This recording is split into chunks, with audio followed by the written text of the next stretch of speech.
Hi mga ante! For today, may share ako sa inyo na ginagamit namin sa aming mga alagang baboy ngayon. Someone recommended this. Yumic Bet to be exact.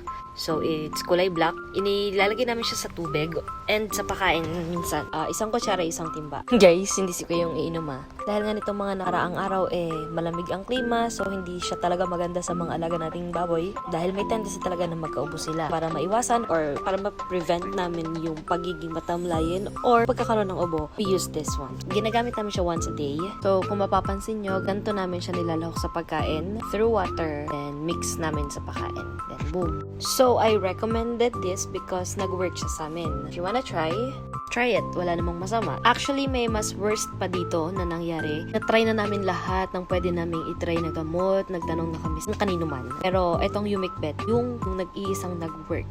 Ito, isa sa mga naiwan, tsaka yung dalawa kanina na balangan. Yan, minimekos-mekos siya ni Insan. Tapos, lagay ng Yumic Bet. Continuous yan. Pero once a day lang ha. Ulit ko, once a day. So, yan, dalawang balangan yung sinasabi ko kanina. Look at them. Napaka-sigla na. And ang tatakaw, ante. Di mo carry. Yvonne, sarap mag-alaga ng mga baboys.